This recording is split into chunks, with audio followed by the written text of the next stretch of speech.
ನಮಸ್ಕಾರ ಸ್ನೇಹಿತರೆ. Aam Aadmi party leader Kejriwal ಸೋತಿದ್ಯಾಕೆ? ಹುಟ್ಟು ಭ್ರಷ್ಟಾಚಾರದ ವಿರೋಧಿ ಅಂತ ಕರೆಸ್ಕೊಳ್ತಾ ಇದ್ದ, ಆಂಟಿ ಕರಪ್ಷನ್ ಕ್ರೂಸೇಡರ್ ಅಂತ ಕರೆಸ್ಕೊಳ್ತಿದ್ದ ಲೀಡರ್ಗೆ ಹಗರಣನೇ ಮುಳುಗಾಯ್ತಾ? ಭ್ರಷ್ಟಾಚಾರ ಮುಳುಗಾಯ್ತಾ? ಏಷ್ಯಾದ ನೊಬೆಲ್ ಅಂತ ಕರೆಸ್ಕೊಳ್ಳೋ ಒಂದು ಪ್ರಶಸ್ತಿಯನ್ನ ಗೆದ್ದಿದ್ದಂತಹ ಆ ವ್ಯಕ್ತಿ, ಮಹಾನ್ ವ್ಯಕ್ತಿ ಅಂತ ಕರೆಸ್ಕೊಳ್ತಿದ್ದಂಥ ಮನುಷ್ಯ ಎಡವಿ ಬಿದ್ದು ಮೂಲೆ ಸೇರ್ತಿರೋದು ಹೇಗೆ? 3 ಬಾರಿ ಬಿಜೆಪಿ ಕಾಂಗ್ರೆಸ್ನ ಗುಡಿಸಿ ಆಚೆ ಹಾಕಿದ ಕೇಜ್ರಿವಾಲ್ ಈ ಸಲ ತಾವೇ ಮಗುಚಿ ಬೀಳೋಕೆ ಕಾರಣ ಏನು? ಬನ್ನಿ, ಪೊಲಿಟಿಕಲ್ ಸ್ಟಾರ್ಟ್ಅಪ್ ಕಟ್ಟಿ ದೇಶಾದ್ಯಂತ ಸಂಚಲನ ಹುಟ್ಟುಹಾಕಿ ಒಂದೇ ದಶಕದಲ್ಲಿ ಒಂದು ರಾಜ್ಯದಲ್ಲಿ 3 ಸಲ ಸಿಎಂ ಆಗಿ ಇನ್ನೊಂದು ರಾಜ್ಯಕ್ಕೂ ಹರಡಿ ಇನ್ನೊಂದು ದಿಲ್ಲಿಗಿಂತಲೂ ದೊಡ್ಡ ರಾಜ್ಯ ಪಂಜಾಬನ್ನ ಗೆದ್ದುಕೊಂಡಿದ್ದಂತಹ ಕೇಜ್ರಿವಾಲ್ರ ರೋಚಕ ಜರ್ನಿಯನ್ನ, ಎದ್ದಿದ್ದು ಗೆದ್ದಿದ್ದು ಬಿದ್ದಿದ್ದು ಎಲ್ಲವನ್ನ ಈ ವಿಡಿಯೋದಲ್ಲಿ ನೋಡ್ತಾ ಹೋಗೋಣ. ಕಡೆ ತನಕ ಮಿಸ್ ಮಾಡದೆ ನೋಡಿ. ಮಿಡಲ್ ಕ್ಲಾಸ್ ಮನೆ, steel company, RSS to IRS ಅಧಿಕಾರಿ. ಸ್ನೇಹಿತರೆ, ಕೇಜ್ರಿವಾಲ್ ಕಳೆದ 12 ವರ್ಷದಿಂದ ರಾಷ್ಟ್ರ ರಾಜಕೀಯದಲ್ಲಿ ಟಾಪ್ ರಾಜಕಾರಣಿಗಳಲ್ಲಿ ಒಬ್ರು. ಆದರೆ ಇವರ ಹಿನ್ನೆಲೆ ನೋಡಿಬಿಟ್ರೆ ನಿಜಕ್ಕೂ ಅಚ್ಚರಿಯಾಗುತ್ತೆ. ಯಾವುದೇ ಪೊಲಿಟಿಕಲ್ ಬ್ಯಾಕ್ ಗ್ರೌಂಡ್ ಇರಲಿಲ್ಲ. ಅಪ್ಪ ಎಲೆಕ್ಟ್ರಿಕ್ ಎಂಜಿನಿಯರ್ ಆಗಿದ್ರು. ಹರಿಯಾಣದ ಶಿವಾನಿ ಅನ್ನೋ ಕಡೆ ಹುಟ್ಟಿದ ಕೇಜ್ರಿವಾಲ್ ಎಲ್ಲ ಮಿಡಲ್ ಕ್ಲಾಸ್ ಮಕ್ಕಳ ತರ ಓದಿ ಒಂದು ಚೆನ್ನಾಗಿರೋ ಜಾಬ್ ತಗೋಬೇಕು ಅಂತಷ್ಟೇ ಆಸೆ ಇಟ್ಕೊಂಡಿದ್ರು. ಬುಕ್ ವರ್ಮ್ ಅಂದ್ರೆ ಪುಸ್ತಕ ಬಿಟ್ಟು ಅವ್ರ ತಲೆ ಬೇರೆ ಕಡೆಗೆ ಹೋಗ್ತಿರ್ಲಿಲ್ಲ, ಪುಸ್ತಕಗಳಲ್ಲೇ ಬಿದ್ದಿರ್ತಾ ಇದ್ರು. ಇದರ ಪರಿಣಾಮ IITಯಲ್ಲಿ 563ನೇ ರ್ಯಾಂಕ್ ಪಡ್ಕೊಂಡು ಬಳಿಕ ಮೆಕ್ಯಾನಿಕಲ್ ಎಂಜಿನಿಯರ್ ಆದ್ರು. ಬಿಹಾರದ ಟಾಟಾ ಸ್ಟೀಲ್ ಕಂಪನಿಯಲ್ಲಿ ಜಾಯಿನ್ ಆಗಿ ಅದಕ್ಕೆ ಅಷ್ಟೇ ಬೇಗ ರಾಜೀನಾಮೆ ಕೊಟ್ಟರು. 1995ನಲ್ಲಿ 1995ರಲ್ಲಿ ಸಿವಿಲ್ ಸರ್ವಿಸಸ್ ಪರೀಕ್ಷೆ ಬರೆದ ಕೇಜ್ರಿವಾಲ್ IAS ಕನಸನ್ನು ಹೊತ್ತಿದ್ರು. ಆದರೆ IRS ಆಫೀಸರ್ ಆದರು. 2 ಸಲ ಎಕ್ಸಾಮ್ ಬರೆದ್ರು, ಅವರಿಗೆ IRS ಸಿಕ್ತು, Indian revenue services. UPSC pass ಆದರೂ ಅದು ಸಿಕ್ತು. ಸೊ ಕಂದಾಯ ಇಲಾಖೆಯಲ್ಲಿ ಅಸಿಸ್ಟೆಂಟ್ ಕಮಿಷನರ್ ಆದರು. ಆದರೆ ಅಧಿಕಾರಿಯಾಗಿದ್ದಾಗಲೇ ಅಂದರೆ 1999ರಲ್ಲೇ RSS ಜೊತೆಗೆ ನಂಟು ಹೊಂದಿದ್ದ ಪರಿವರ್ತನಾ ಅನ್ನೋ ಆರ್ಗನೈಸೇಷನ್ ಜೊತೆಗೆ ಸೇರಿ ಕೆಲಸ ಮಾಡಿದ್ರು. ಸ್ವಲ್ಪದರಲ್ಲೇ ಇದರಿಂದ ದೂರ ಸರಿದ್ರು. 2005ರಲ್ಲಿ ಮನೀಶ್ ಸಿಸೋಡಿಯಾ ಜೊತೆಗೆ ಕಬೀರ್ ಹೆಸರಿನ NGO ಸ್ಥಾಪನೆ ಮಾಡಿದ್ರು. ಬಳಿಕ ಪಬ್ಲಿಕ್ ಕಾಸ್ ರಿಸರ್ಚ್ ಫೌಂಡೇಶನ್ ಹೆಸರಲ್ಲಿ ಒಂದು ಫೌಂಡೇಶನ್ ಕಟ್ಟಿದ್ರು. ಪ್ರಶಾಂತ್ ಭೂಷಣ್, ಕಿರಣ್ ಬೇಡಿ ಅಂತ ಸಾಕಷ್ಟು ಜನರ ಜೊತೆ ಸೇರಿ ರೈಟ್ ಟು ಇನ್ಫಾರ್ಮೇಷನ್ ಆಕ್ಟ್ RTIಗಾಗಿ ಹೋರಾಟ ಮಾಡಿದ್ರು.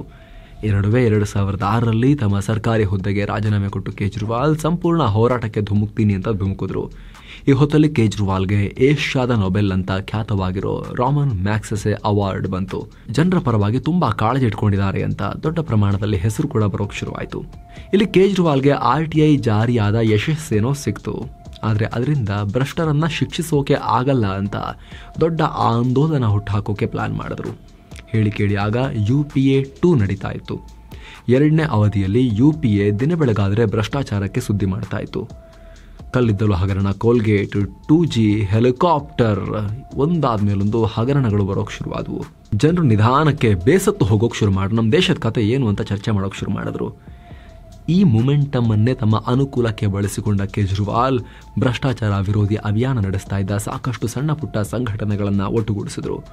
ಬಳಿಕ ಲೋಕಪಾಲ್ ಬಿಲ್ ಜಾರಿಗೆ ತರುವಂತೆ ಅಭಿಯಾನ ಶುರು ಮಾಡೋಣ ಅಂತ ಮಾಡಿದ್ರು. ಆದರೆ ಇದು ಸುಮ್ಮನೆ ಆಗಲ್ವಲ್ಲ, ಒಂದು ಲೀಡರ್ಶಿಪ್ ಬೇಕಲ್ಲ.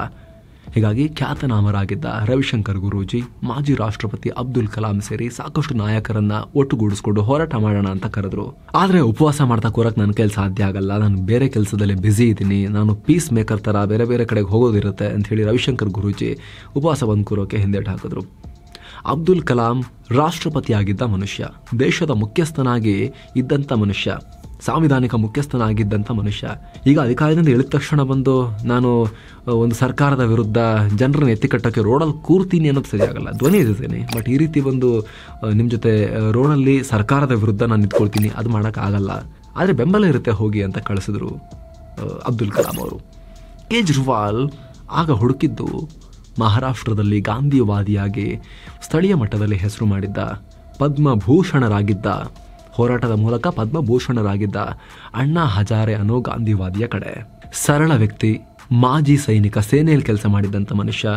ಅದಾದಮೇಲೆ ತನ್ನ ಸೇನೆಯ ರಿಟೈರ್ಮೆಂಟ್ ಫಂಡನ್ನು ಕೂಡ, ದುಡ್ಡನ್ನು ಕೂಡ ಸಮಾಜ ಸುಧಾರಣೆಗೆ ಬಳಸಿದಂಥ ಮನುಷ್ಯ. ಮದ್ಯ ವಿರೋಧಿ ಆಂದೋಲನ ಮಾಡಿದ್ರು. ಗ್ರಾಮ ಸ್ವರಾಜ್ಯಕ್ಕೆ ಫೈಟ್ ಮಾಡಿ ರಾಳೆಗಂಡ್ ಸಿದ್ಧಿಯನ್ನು ಒಂದು ಆದರ್ಶ ಗ್ರಾಮವಾಗಿ ರೂಪಿಸಿದ್ರು ಅಣ್ಣಾ ಹಜಾರೆ. ಉಪವಾಸ ಮಾಡೋದರಲ್ಲಿ ಚಾಂಪಿಯನ್ ಗಾಂಧಿವಾದಿ. 90ರ ದಶಕದಲ್ಲೇ ಪದ್ಮಭೂಷಣರಾಗಿದ್ದ ಮನುಷ್ಯ. ಸೊ ಐಡಿಯಲ್ ಕ್ಯಾಂಡಿಡೇಟ್ ಸಿಕ್ಕಿದ್ರು ಕೇಜ್ರಿವಾಲ್ಗೆ. ಬುದ್ಧಿವಂತ ಕೇಜ್ರಿವಾಲ್ ಅಣ್ಣಾ ಹಜಾರೆಯನ್ನ ಸೀದಾ ಕರ್ಕೊಂಡ್ಬಂದು ದಿಲ್ಲಿಯಲ್ಲಿ ಉಪವಾಸ ಕೂರಿಸಿದ್ರು. ಇನ್ನು ಸ್ನೇಹಿತರೆ, ವರದಿಯಲ್ಲಿ ಮುಂದುವರಿಯೋಕ್ಕಿಂತ ಮುಂಚೆ ನೀವಿನ್ನು ಕೂಡ ಟರ್ಮ್ ಇನ್ಶೂರೆನ್ಸ್ ಮಾಡಿಸಿಲ್ಲ ಅಂದ್ರೆ ಹೈಯೆಸ್ಟ್ ಕ್ಲೇಮ್ ಸೆಟಲ್ಮೆಂಟ್ ರೇಷಿಯೋ ಹೊಂದಿರೋ ಆಕ್ಸಿಸ್ ಮ್ಯಾಕ್ಸ್ ಲೈಫ್ ನ ಟರ್ಮ್ ಇನ್ಶೂರೆನ್ಸ್ ನೀವು ಮಾಡಿಸಬಹುದು. ಡಿಸ್ಕ್ರಿಪ್ಷನ್ ಅಲ್ಲಿ ಪಿನ್ ಮಾಡಿರೋ ಕಾಮೆಂಟ್ ನಲ್ಲಿ ಲಿಂಕ್ ಅನ್ನ ಕೊಟ್ಟಿರ್ತೀವಿ. ನೀವು 400-500 ರೂಪಾಯಿಗೆಲ್ಲ 1 ಕೋಟಿಯ ಟರ್ಮ್ ಇನ್ಶೂರೆನ್ಸ್ ಮಾಡಿಸಬಹುದು. ದುಡಿತಾ ಇರೋ ವ್ಯಕ್ತಿಗೆ ಏನಾದ್ರು ಹೆಚ್ಚು ಕಮ್ಮಿ ಆಗಿ ಅವರು ಇಲ್ಲ ಅಂತ ಆದ್ರೆ ಅವರ ಫ್ಯಾಮಿಲಿಗೆ ಆರ್ಥಿಕ ಭದ್ರತೆ ಇರುತ್ತೆ. ಟ್ಯಾಕ್ಸ್ ಫ್ರೀ ಆಗಿ ಅಷ್ಟು ಅಮೌಂಟ್ ಫ್ಯಾಮಿಲಿ ಅವರಿಗೆ ಸಿಗುತ್ತೆ. ನಿಮ್ಮ ಏಜ್ ಮೇಲೆ ಡಿಪೆಂಡ್ ಆಗುತ್ತೆ ಪ್ರೀಮಿಯಂ ಎಷ್ಟು ಅಂತ. ಏಜ್ ಜಾಸ್ತಿ ಆಗ್ತಾ ಹೋದ ಹಾಗೂ ಕೂಡ ಪ್ರೀಮಿಯಂ ಕೂಡ ಜಾಸ್ತಿ ಆಗ್ತಾ ಹೋಗುತ್ತೆ. ಹಾಗಾಗಿ ನೀವು ಕೂಡ ಚೆಕ್ ಮಾಡಬಹುದು ನಿಮ್ಮ ಏಜ್ಗೆ ಎಷ್ಟು ಪ್ರೀಮಿಯಂ ಇರುತ್ತೆ ಅಂತ. ಡಿಸ್ಕ್ರಿಪ್ಷನ್ ಅಲ್ಲಿ ಹಾಗೂ ಪಿನ್ ಮಾಡಿರೋ ಕಾಮೆಂಟ್ ನಲ್ಲಿ ಲಿಂಕ್ ಇದೆ. ಬೇಕಾಗಿರೋ ಎಕ್ಸ್ಟ್ರಾ ಆಡ್ ಆನ್ಸ್ ಎಲ್ಲ ಇರುತ್ತೆ. ಕ್ರಿಟಿಕಲ್ ಇಲ್ನೆಸ್ ರೈಡರ್ ಅಂತ ಇರುತ್ತೆ. ಹಾಗೆ ಮನಿ ಬ್ಯಾಕ್ ಪ್ಲಾನ್ಸ್ ಕೂಡ ಇರುತ್ತೆ. ಸ್ವಲ್ಪ ಪ್ರೀಮಿಯಂ ಜಾಸ್ತಿ ಇರುತ್ತೆ ಅದಕ್ಕೆ. ಅಥವಾ ಮನಿ ಬ್ಯಾಕ್ ಬೇಡ, ನನಗೆ ಪ್ಯೂರ್ ಟರ್ಮ್ ಸಾಕು, ಪ್ರೊಟೆಕ್ಷನ್ ಅಷ್ಟೇ ಸಾಕು, ಪ್ರೀಮಿಯಂ ತುಂಬಾ ಕಮ್ಮಿ ಇರಲಿ ಅಂದ್ರೆ ಅಂಥದ್ದು ಕೂಡ ಇರ್ತವೆ. ಡಿಸ್ಕ್ರಿಪ್ಷನ್ ಅಲ್ಲಿ ಪಿನ್ ಮಾಡಿರೋ ಕಾಮೆಂಟ್ ಅಲ್ಲಿ ಲಿಂಕ್ ಇದೆ. ಆಸಕ್ತರು ಮಿಸ್ ಮಾಡದೆ ಚೆಕ್ ಮಾಡಿ. ಬನ್ನಿ ಈಗ ವರದಿಯಲ್ಲಿ ಮುಂದುವರಿಯೋಣ. ಆಲ್ರೆಡಿ ಮಹಾರಾಷ್ಟ್ರದಲ್ಲಿ ಸಾಕಷ್ಟು ಮಂತ್ರಿಗಳನ್ನೇ ಉಪವಾಸ ಕೂತು ಜೈಲಿಗೆ ಕಳಿಸಿದ್ದ ವ್ಯಕ್ತಿ. ಹೀಗಾಗಿ ವಯೋವೃದ್ಧ ಅಣ್ಣಾ ಹಜಾರೆ ಗಾಂಧಿ ಟೋಪಿ ಹಾಕಿ ಬಂದು ಕೂರ್ತಿದ್ದ ಹಾಗೆ, ನಾವು ಗಾಂಧಿ ನೋಡಿಲ್ಲ, ಗಾಂಧಿ ತರದ ಇನ್ನೊಬ್ರು ಅಜ್ಜ ಬಂದ್ಬಿಟ್ಟಿದ್ದಾರೆ ಅಂತ ದೇಶ ಹುಚ್ಚೆದ್ದು ಅವ್ರ ಹಿಂದೆ ನಿಂತ್ಕೊಳ್ತುವಾಗ ಇದಕ್ಕೆ ಪ್ರಶಾಂತ್ ಭೂಷಣ್, ಕಿರಣ್ ಬೇಡಿ, ಕರ್ನಾಟಕದ ನಿವೃತ್ತ ನ್ಯಾಯಮೂರ್ತಿ ಸಂತೋಷ್ ಹೆಗಡೆ ಎಲ್ಲ ಜೊತೆಯಾದರು. ದೊಡ್ಡ ಮೊಮೆಂಟಮ್ ಕ್ರಿಯೇಟ್ ಆಯಿತು. ಆರಂಭದಲ್ಲಿ ಈ ಹೋರಾಟವನ್ನು ನೆಗ್ಲೆಕ್ಟ್ ಮಾಡಿದ UPA ಸರ್ಕಾರ ಬಳಿಕ ಅಣ್ಣಾ ಹಜಾರೆ ಹೋರಾಟದ ಬಿಸಿ ತಾಗಿದ ನಂತರ ಮಾತುಕತೆಗೆ ಮಂಡಿಯೂರಿ ಬರಬೇಕಾಯಿತು. ಅಣ್ಣಾ ಟೀಮ್ನಿಂದ 5 ಜನ, ಸರ್ಕಾರದಿಂದ 5 ಜನ ಸೇರಿಕೊಂಡು ಲೋಕಪಾಲ್ ಡ್ರಾಫ್ಟ್ ಅನ್ನು ರೆಡಿ ಮಾಡಿದ್ರು. ಆದರೆ ಅಣ್ಣಾ ಟೀಮ್ನ ಬೇಡಿಕೆಗಳನ್ನು ಈಡೇರಿಸೋಕೆ ಸರ್ಕಾರ ರೆಡಿ ಇರಲಿಲ್ಲ. ಹೀಗಾಗಿ ಹೋರಾಟ ಮತ್ತೂ ಹೆಚ್ಚಾಯಿತು. ಅಣ್ಣಾ ಹಜಾರೆ ಅವ್ರನ್ನ ಬಂಧಿಸಿ UPA ಸರ್ಕಾರ ಅವ್ರನ್ನ ತಿಹಾರ್ ಜೈಲಿಗೆ ಹಾಕಿಬಿಡ್ತು. ಇದು ಇನ್ನಷ್ಟು ಆಕ್ರೋಶಕ್ಕೆ ಕಾರಣ ಆಯಿತು UPA ಸರ್ಕಾರದ ವಿರುದ್ಧ. ಇದನ್ನು ಅಸ್ತ್ರವಾಗಿ ಬಳಸಿಕೊಂಡ ಕೇಜ್ರಿವಾಲ್ ಮತ್ತು ಟೀಮ್ ಸರ್ಕಾರದ ವಿರುದ್ಧ ಪ್ರತಿಭಟನೆ ಮಾಡಿದ್ರೆ ಹಿಂಗೆ ಮಾಡ್ತಾರೆ ನೋಡಿ. ಆ ರಾಜ, ಕನ್ನಿಮೋಳಿ, 2G ಹಗರಣದ ಆರೋಪಿಗಳು ಅದೇ ತಿಹಾರ್ ಜೈಲಿನಲ್ಲಿ ಅದರ ವಿರುದ್ಧ ಹೋರಾಟ ಮಾಡಿದ ಅಣ್ಣಾರನ್ನ ಕೂಡ ತಿಹಾರ್ ಜೈಲಿಗೆ ಹಾಕಿದ್ರು ನೋಡಿ ಅಂತ ಹೇಳಿ ದೊಡ್ಡ ಕ್ಯಾಂಪೇನ್ ಮಾಡಿದ್ರು. ಜಾಮೀನು ತಗೊಳ್ಳಿ ಅಂದ್ರೂ ಕೂಡ ಕೇಜ್ರಿವಾಲ್ ಟೀಮ್ ಕೇಳಲೇ ಇಲ್ಲ. ಜಾಮೀನು ತಗೊಳ್ಳಲ್ಲ ಅಂತ ಹೇಳಿಬಿಟ್ರು. ರಾಷ್ಟ್ರವ್ಯಾಪಿ ಇದರ ಎಫೆಕ್ಟ್ ಆಯಿತು. ಇದರ ನಡುವೆನೇ ಅಣ್ಣಾ ಟೀಮ್ನಲ್ಲಿ ಒಡಕು ಕೂಡ ಉಂಟಾಯಿತು. ಕೇಜ್ರಿವಾಲ್ ದಿಢೀರಂತ ರಾಜಕೀಯ ಪಕ್ಷ ಸ್ಥಾಪಿಸ್ತೀವಿ, ಫೈಟ್ ಮಾಡಿದ್ರೆ ಇವ್ರು ಯಾರು ಕೇರ್ ಮಾಡಲ್ಲ, ನಾವೇ ಬರ್ತೀವಿ, ನಾವೇ ಪೊಲಿಟಿಕಲ್ ಪಾರ್ಟಿ ಮಾಡಿ ನಾವೇ ಸರಿ ಮಾಡ್ತೀವಿ ಅಂತ ಪೊಲಿಟಿಕಲ್ ಪಾರ್ಟಿಯನ್ನು ಅನೌನ್ಸ್ ಮಾಡೋಕೆ ಮುಂದಾದರು. ಆದರೆ ಅಣ್ಣಾ ಹಜಾರೆ ಸೇರಿ ಇನ್ನಿತರರಿಗೆ ಇದು ಪೊಲಿಟಿಕಲ್ ಮೂವ್ಮೆಂಟ್ ಅಲ್ಲ, ಬೇಡ ಅಂತ ಹೇಳಿ ಅವರು ಹೇಳಿದ್ರು. ಹಿಡಿಸ್ಲಿಲ್ಲ ಅವರಿಗೆ. ಹೀಗಾಗಿ ಡಿಸ್ಟೆನ್ಸ್ ಕ್ರಿಯೇಟ್ ಆಯಿತು, ಬಿರುಕು ಮೂಡ್ತು. ಕೇಜ್ರಿವಾಲ್ ರಾಜಕೀಯದ ಇಳಿದೆ ರಾಜಕೀಯ ಶುದ್ಧ ಮಾಡ್ತೀನಿ, ನೀವು ಇದ್ರೂ ಸರಿ ಇಲ್ಲಿದ್ರೂ ಸರಿ ನಾನು ಮುನ್ನುಗ್ತೀನಿ ಅಂತ ಹೊಸ ರಾಜಕೀಯ ಪಕ್ಷವನ್ನ ಕಟ್ಟೆಬಿಟ್ರು. ಬಿಜೆಪಿ ಘೋಷಣೆ, ನೆಹರು ಟೋಪಿ, 7 ತಿಂಗಳಲ್ಲೇ ಮುಖ್ಯಮಂತ್ರಿ. ಎಸ್, ಬಿಜೆಪಿ ಕಾಂಗ್ರೆಸ್ ವಿರುದ್ಧ ರಾಜಕೀಯ ಸಮರ ಶುರು ಮಾಡಿದ ಕೇಜ್ರಿವಾಲ್ ಆರಂಭದಲ್ಲಿ ತಮ್ಮ ಪಕ್ಷವನ್ನ ವಿನೂತನವಾಗಿ ತೋರಿಸುವ ಪ್ರಯತ್ನ ಮಾಡಿದ್ರು. ಯಾವ ನಿರ್ದಿಷ್ಟ ಸಿದ್ಧಾಂತ ಫಾಲೋ ಮಾಡಲ್ಲ, ನಮಗೆ ಎಲ್ಲರೂ ಬೇಕು, ಇದು ಜನಸಾಮಾನ್ಯರ ಪಕ್ಷ, ಜನಸಾಮಾನ್ಯರು ಅನ್ನೋದೇ ನಮ್ಮ ಐಡಿಯಾಲಜಿ ಅಂತ ಆಮ್ ಆದ್ಮಿ ಅನ್ನೋ ಹೆಸರನ್ನ ಇಟ್ರು. ಸಾಮಾನ್ಯ ಜನ ಅಂತ. ಅಷ್ಟೇ ಅಲ್ಲ, ಪೊರಕೆಯನ್ನ ಅಂದರೆ ಎಷ್ಟಾಗುತ್ತಷ್ಟು ಬಡತನದ ಸಿಂಬಲ್ ಇರಬೇಕು, ಸಾಮಾನ್ಯ ಜನರ ಸಿಂಬಲ್ ಇರಬೇಕು ಅಂತ ಪೊರಕೆಯನ್ನ ತಮ್ಮ ಪಕ್ಷದ ಗುರುತು ಮಾಡಿಕೊಂಡ್ರು. ಅಲ್ಲಿ ಇನ್ನೊಂದು ಅರ್ಥ ಕೂಡ ಇತ್ತು, ಎಲ್ಲ ಭ್ರಷ್ಟಾಚಾರವನ್ನು ಗುಡಿಸ ಹಾಕತ್ತೆ, ಎಲ್ಲ ಕಳಂಕವನ್ನು ಗುಡಿಸ ಹಾಕತ್ತೆ ಇದು ಅನ್ನೋ ಐಡಿಯಾ ಇತ್ತು ಆ ಸಿಂಬಲ್ ಹಿಂದೆ. ಸೇಮ್ ಟೈಮ್ ಬಿಜೆಪಿ ಸಾಮಾನ್ಯವಾಗಿ ಬಳಸ್ತಾ ಇದ್ದ ಭಾರತ್ ಮಾತಾ ಕಿ ಜೈ ಅನ್ನೋ ಘೋಷಣೆಯನ್ನ ಕೇಜ್ರಿವಾಲ್ ಅಳವಡಿಸಿಕೊಂಡ್ರು. ಕಾಂಗ್ರೆಸ್ನಿಂದ ನೆಹರು ಟೋಪಿನ್ ತಗೊಂಡ್ರು. ಒಟ್ಟಾರೆ ಆಮ್ ಆದ್ಮಿ ಪಾರ್ಟಿ ವಿನೂತನವಾಗಿ ಕಾಣಿಸ್ಕೊಳ್ತು. ಅಷ್ಟೇ ಅಲ್ಲ, ಕೇಜ್ರಿವಾಲ್ ಎಂತ ತಲೆ ಖರ್ಚು ಮಾಡಿದ್ರು ಅಂದರೆ ಅವರು ಗಾಂಧಿನೂ ಹೆಚ್ಚು ಮಾಡೆಲ್ ಆಗಿ ತಗೊಳ್ಳಿಲ್ಲ, ಅಥವಾ ಬಲಪಂಥೀಯ ನಾಯಕರು ಅನಿಸ್ಕೊಂಡವರನ್ನ ಕೂಡ ಐಕಾನ್ ಮಾಡ್ಕೊಳ್ಳಿಲ್ಲ. ಅವರು ಯಾರು ಬಾಯಿ ಬಿಟ್ಟು ಏನೂ ಮಾತಾಡೋಕ್ಕಾಗಲ್ಲ ಅಂಥ ವ್ಯಕ್ತಿಗಳನ್ನ ಐಕಾನ್ ಮಾಡಿಕೊಂಡ್ರು. ಅಂಬೇಡ್ಕರ್ ಮತ್ತು ಭಗತ್ ಸಿಂಗ್ ಅವ್ರನ್ನ ಐಕಾನ್ ಮಾಡಿಕೊಂಡ್ರು ಅವ್ರ ಪಾರ್ಟಿಗೆ. ಅವರ ಪಕ್ಷದ ಕಚೇರಿ, CM ಆದ್ಮೇಲೂ ಕೂಡ CM ಕಚೇರಿಯಲ್ಲೂ ಅದೇ ಫೋಟೋಗಳಿದ್ವು. ಹೀಗೆ ಹೊಡಿ ಬಡಿದಾಟದಲ್ಲೇ ರಾಜಕೀಯ ಶುರು ಮಾಡಿದ ಕೇಜ್ರಿವಾಲ್ 2013ರಲ್ಲಿ ಜಗತ್ತು ತಿರುಗಿ ನೋಡೋ ರೀತಿ ಮಾಡಿದ್ರು. ಪೊಲಿಟಿಕಲ್ ಸ್ಟಾರ್ಟ್ಅಪ್, 9 ತಿಂಗಳ ಪಕ್ಷ, 70 ಸೀಟುಗಳ ವಿಧಾನಸಭೆಯಲ್ಲಿ 28 ಸೀಟ್ ಪಡ್ಕೊಂಡ್ಬಿಡ್ತು, ಬಹುಮತಕ್ಕೆ ಹತ್ರ ಬಂದ್ಬಿಡ್ತು, 29.5% ವೋಟ್ ಶೇರ್ ತಗೊಂಡ್ಬಿಡ್ತು. 32 ಸೀಟ್ ಗೆದ್ದಿದ್ದ ಬಿಜೆಪಿನೇನು ಸರ್ಕಾರ ರಚನೆ ಮಾಡುತ್ತೆ ಅನ್ನುವಷ್ಟರಲ್ಲಿ ಕೇಜ್ರಿವಾಲ್ ಬಿಜೆಪಿಗೆ ಶಾಕ್ ಕೊಟ್ಟರು. ಯಾವ ಕಾಂಗ್ರೆಸ್ ಸರ್ಕಾರವನ್ನು ಬೀಳಿಸಿ ಕೇಜ್ರಿವಾಲ್ ಅಧಿಕಾರಕ್ಕೆ ಹತ್ರ ಬಂದಿದ್ರು, ಸೆಕೆಂಡ್ ಲಾರ್ಜೆಸ್ಟ್ ಪಾರ್ಟಿ ಆಗಿದ್ರು, ಯಾರ ವಿರುದ್ಧ ಫೈಟ್ ಮಾಡಿದ್ರು, ಯಾವ ಶೀಲಾ ದೀಕ್ಷಿತ್ ದಿಲ್ಲಿಯನ್ನು 15 ವರ್ಷ ಆಳ್ವಿಕೆ ಮಾಡಿದ್ರು, ಅವರ ಜೊತೆಗೇನೆ ಸೇರಿಸಿ ಬಿಜೆಪಿನ ಆಚೆ ಇಡೋಕೆ ಅಂತ ಹೇಳಿ ಮೈತ್ರಿ ಸರ್ಕಾರ ಮಾಡಿಬಿಟ್ರು. ನನ್ನ ಮಕ್ಕಳ ಮೇಲೆ ಆಣೆ, ಯಾರೊಂದಿಗೂ ಮೈತ್ರಿ ಇಲ್ಲ ಅಂತ ಎಲೆಕ್ಷನ್ ಮುಂಚೆ ಹೇಳಿದರು. ಆದರೂ ಕೇಜ್ರಿವಾಲ್ ಅದೆಲ್ಲವನ್ನ ಬಿಟ್ಟು ಕಾಂಗ್ರೆಸ್ ಜೊತೆ ಸೇರಿ ಬಿಜೆಪಿನ ಹೊರಗಿಡೋಕೆ ಅಂತ ಕಾಂಗ್ರೆಸ್ನ ಔಟ್ಸೈಡ್ ಸಪೋರ್ಟ್ನೊಂದಿಗೆ ಮುಖ್ಯಮಂತ್ರಿ ಆಗಿಬಿಟ್ರು. ಆದರೆ 48 ದಿನಕ್ಕೆ ಮೈತ್ರಿ ಮುರಿದು ಹೋಯಿತು. ನಮಗೆ ಕೆಲಸ ಮಾಡೋಕ್ಕೆ ಬಿಡ್ತಾ ಇಲ್ಲ ಕಾಂಗ್ರೆಸ್, ನಮ್ಮ ಭರವಸೆಗಳನ್ನು ಈಡೇರಿಸೋಕ್ಕೆ ಕಾಂಗ್ರೆಸ್ ಬಿಡ್ತಾ ಇಲ್ಲ, ಮತ್ತೆ ಚುನಾವಣೆಗೆ ಹೋಗ್ತೀವಿ ಅಂತ ಹೇಳಿ ಚುನಾವಣೆಗೆ ಹೋದರು. ದಿಲ್ಲಿಯಲ್ಲಿ ರಾಷ್ಟ್ರಪತಿ ಆಡಳಿತ ಬಂತು. ನೆಕ್ಸ್ಟ್ 2014 ಲೋಕಸಭಾ ಚುನಾವಣೆ ಬಂತು. ಅಷ್ಟೊತ್ತಿಗೆ ದೇಶದ ಎಲ್ಲ ಕಡೆ ಮೋದಿ ಅಲೆ ಇತ್ತು. ಹೀಗಾಗಿ ಅಲೆ ತಡೆಯೋಕೆ ನಾನೇ ಸರಿ ಅಂದ್ಕೊಂಡು ವಾರಣಾಸಿಯಿಂದ ಸ್ಪರ್ಧೆ ಮಾಡಿದ್ರು. 20% ವೋಟ್ ಏನೋ ಪಡ್ಕೊಂಡ್ರು. ಆದರೆ 3,71,784 ಮತಗಳ ಅಂತರದಲ್ಲಿ ಸೋತು ಹೋದ್ರು. ಪರಿಣಾಮ ಕೇಜ್ರಿವಾಲ್ ವಾಪಸ್ ದಿಲ್ಲಿ ಕಡೆಗೆ ಗಮನ ಕೊಟ್ಟರು. 2015ರಲ್ಲಿ ಎಲೆಕ್ಷನ್ ನಡೆಯೋದಿತ್ತು. ಅಲ್ಲಿ ಬಿಜೆಪಿ ಚಾನ್ಸ್ಗಾಗಿ ಹುಡುಕಾಡ್ತಿತ್ತು. ಆಲ್ರೆಡಿ ಕೇಂದ್ರದಲ್ಲಿ ಬಹುಮತ ಪಡ್ಕೊಂಡು ಜಸ್ಟ್ 1 ವರ್ಷ ಆಗಿತ್ತಷ್ಟೇ. 2014ರಲ್ಲಿ ಮೋದಿ ನೇತೃತ್ವದಲ್ಲಿ ಬಿಜೆಪಿ ದೊಡ್ಡ ಮೋದಿ ಅಲೆಯೊಂದಿಗೆ ಕೇಂದ್ರದಲ್ಲಿ ಅಧಿಕಾರಕ್ಕೆ ಬಂದಿತ್ತು. ಹೀಗಾಗಿ ಕೇಜ್ರಿವಾಲ್ಗೆ ಟಫ್ ಚಾಲೆಂಜ್ ಇತ್ತು ದಿಲ್ಲಿಯಲ್ಲಿ. ಆದರೆ ರಿಸಲ್ಟ್ ಬಂದಾಗ ಬಿಜೆಪಿಗೆ, ಕಾಂಗ್ರೆಸ್ಗೆ, ಇಡೀ ಜಗತ್ತಿಗೆ ಬೆಚ್ಚಿ ಬೀಳೋ ಫಲಿತಾಂಶ ಬಂದಿತ್ತು. 70 ಸೀಟಲ್ಲಿ ಆ ಪ್ರಚಂಡ ಮೋದಿ ಅಲೆ ನಡುವೆ ಕೂಡ ಕೇಜ್ರಿವಾಲ್ ಎಷ್ಟು ಗೆದ್ದಿದ್ರು ಗೊತ್ತಾ? 70ರಲ್ಲಿ 67 ಗೆದ್ದಿದ್ರು. 67. ಕಾಂಗ್ರೆಸ್ 0, ಪ್ರತಿಪಕ್ಷಕ್ಕೆ 3 ಸೀಟು. ಅದು 3 ಗೆದ್ದುಬಿಟ್ಟಿದ್ದರೆ ಹೆಂಗಾಗ್ತಿತ್ತು ಹೇಳಿ? ಯೋಚನೆ ಮಾಡಿ. ಇನ್ನೊಂದು 3 ಸೀಟು ಗೆದ್ದುಬಿಟ್ಟಿದ್ದಾರೆ ಆಮ್ ಆದ್ಮಿ ಪಾರ್ಟಿ. 70ಕ್ಕೆ 70 ಗೆದ್ದುಬಿಟ್ಟಿದ್ದಾರೆ. ಪ್ರತಿಪಕ್ಷದ ಒಂದು ಸದಸ್ಯನೇ ಇರ್ತಿರಲಿಲ್ಲ. ವಿಧಾನಸಭೆಯಲ್ಲಿ ಬಂದು ಕೂತಾಗ ಎಲ್ಲ ಕಂಪ್ಲೀಟ್ 360 ಡಿಗ್ರಿ ಒಂದೇ ಪಾರ್ಟಿ, ಆಡಳಿತ ಪಕ್ಷ ಮಾತ್ರ. ಈ ರೀತಿ ಆಗಿಬಿಡ್ತಾ ಇತ್ತು. ಆದರೆ ಹಾಗಾಗಲಿಲ್ಲ. 3 ಸೀಟ್ ಬಿಜೆಪಿ ಗೆಲ್ತು, ಕಾಂಗ್ರೆಸ್ 0. ಅದಾದಮೇಲೆ 2020ರಲ್ಲಿ ಮತ್ತೆ 5 ವರ್ಷಗಳ ಬಳಿಕ ಎಲೆಕ್ಷನ್ ಬಂತು. ಈ ಸಲವಾದರೂ ಕೇಜ್ರಿವಾಲ್ ಬೆಳೆಸ್ತೀವಿ ಅಂತ ಬಿಜೆಪಿ ಸಿಕ್ಕಾಪಟ್ಟೆ ಪ್ರಯತ್ನ ಪಡ್ತು. ಯಾಕಂದರೆ 2019ರಲ್ಲಿ ಕೇಂದ್ರದಲ್ಲಿ ನರೇಂದ್ರ ಮೋದಿಯವರ ಇನ್ನೂ ದೊಡ್ಡ ಅಲೆಯೊಂದಿಗೆ, ಇನ್ನೂ ದೊಡ್ಡ ಬಹುಮತದೊಂದಿಗೆ ಬಿಜೆಪಿ ಅಧಿಕಾರಕ್ಕೆ ಬಂದಿತ್ತು. 2014ಕ್ಕಿಂತ ದೊಡ್ಡ ಬಹುಮತದೊಂದಿಗೆ ಅಧಿಕಾರಕ್ಕೆ ಬಂದಿತ್ತು. ಆದರೆ ಅಸೆಂಬ್ಲಿಯಲ್ಲಿ ಎಗೇನು ವರ್ಕೌಟ್ ಆಗಲಿಲ್ಲ. ಕೇಜ್ರಿವಾಲ್ ಮತ್ತೊಮ್ಮೆ ಗೆದ್ರು. ಈ ಸಲ ಕೂಡ 60ಕ್ಕಿಂತ ಜಾಸ್ತಿ ಸೀಟ್ ಗೆದ್ರು. 70ರಲ್ಲಿ 67 ಗೆದ್ದಿದ್ರಲ್ಲ ಪ್ರೀವಿಯಸ್ ಟೈಮ್. ಈ ಸಲ 5 ಸೀಟ್ ಕಮ್ಮಿ ಆಯಿತು ಅಷ್ಟೇ. 62 ಗೆದ್ದು ಬಿಟ್ರು. ಕಾಂಗ್ರೆಸ್ ಎಗೇನ್ 0. ರಾಷ್ಟ್ರೀಯ ಪಕ್ಷ ಕಂಟಿನ್ಯೂಸ್ಲಿ 10 ವರ್ಷಗಳ ಬಳಿಕವೂ ಕೂಡ ಮತ್ತೆ 2ನೇ ಎಲೆಕ್ಷನಲ್ಲೂ 0. BJP 8 seat. ಈಗಂತೂ ಕೇಜ್ರಿವಾಲ್ ಇನ್ನಷ್ಟು ರುಚಿ ಗೆದ್ದುಬಿಟ್ರು. ಬನ್ನಿ ಸ್ಟಿಂಗ್ ಆಪರೇಷನ್ ಮಾಡಿ, ನನ್ನ ಸರ್ಕಾರದ ವಿರುದ್ಧ, ನನ್ನ ಮಂತ್ರಿಗಳ ವಿರುದ್ಧ ಸ್ಟಿಂಗ್ ಆಪರೇಷನ್ ಮಾಡಿ. ಭ್ರಷ್ಟಾಚಾರ ಮಾಡಿದ್ರೆ ಪ್ರೂಫ್ ಕೊಡಿ, ನಾನೇ ಅವ್ರನ್ನ ತೆಗೆದು ಹಾಕ್ತೀನಿ. ನೀರು free, bus free, Mohalla clinic free, ಎಲ್ಲ ಫ್ರೀ, ಸ್ಕೂಲ್ ಫ್ರೀ, ಎಲ್ಲ ಫ್ರೀ ಅಂತ ಹೇಳಿ ದಿಲ್ಲಿಯಲ್ಲಿ ಜನಪ್ರಿಯ ಯೋಜನೆಗಳನ್ನು ಕೇಜ್ರಿವಾಲ್ ಜಾರಿಗೊಳಿಸೋಕೆ ಶುರು ಮಾಡಿದ್ರು. ಭಾರತದ ಫ್ರೀ ಬಿ ಕಲ್ಚರ್ನ ಜನಕ, ಪಿತಾಮಹ ಆಗಿಬಿಟ್ರು ಕೇಜ್ರಿವಾಲ್. ಪಾಪ್ಯುಲಾರಿಟಿಯ ತುದಿಗೆ ಹೋಗ್ಬಿಟ್ರು. ಈ ನಡುವೆ ಪಂಜಾಬ್ನಲ್ಲಿ ಆಮ್ ಆದ್ಮಿ ಪಾರ್ಟಿ ಎಲ್ಲರನ್ನ ಹಿಂದಿಕ್ಕಿ ಪೂರ್ಣ ಬಹುಮತದ ಸರ್ಕಾರ ಮಾಡಿಬಿಡುತ್ತು. ಪಂಜಾಬ್ನಲ್ಲಿ ಗೆದ್ದುಬಿಟ್ರು ಆಮ್ ಆದ್ಮಿ ಪಾರ್ಟಿಯವರು. ಗೋವಾದಲ್ಲೂ ಪಕ್ಷಕ್ಕೆ ವೋಟ್ಗಳು ಬರೋಕೆ ಶುರುವಾದವು. 2022ರಲ್ಲಿ ಗುಜರಾತ್ನಲ್ಲೂ 12.92% ವೋಟ್ ಪಡ್ಕೊಂಡು 5 ಸೀಟ್ ಗೆದ್ದುಬಿಟ್ರು ಆಮ್ ಆದ್ಮಿ ಪಾರ್ಟಿಯವರು. ಹೀಗೆ ಕೇಜ್ರಿವಾಲ್ರ ಆಪ್ ರಾಷ್ಟ್ರೀಯ ಪಕ್ಷದ ಸ್ಥಾನಮಾನವನ್ನು ಪಡ್ಕೊಳ್ತು. Fastest growing political party in the world ಆಯಿತು ಆಮ್ ಆದ್ಮಿ ಪಾರ್ಟಿ. ಆದರೆ 2022ರಲ್ಲಿ ಯಾವಾಗ ಅಬಕಾರಿ ಹಗರಣ ಎಕ್ಸ್ಪೋಸ್ ಆಯಿತು, ಅಲ್ಲಿಂದ ಆಮ್ ಆದ್ಮಿ ಪಾರ್ಟಿಗೆ ವಕ್ರದೆಸೆ ಶುರುವಾಯಿತು.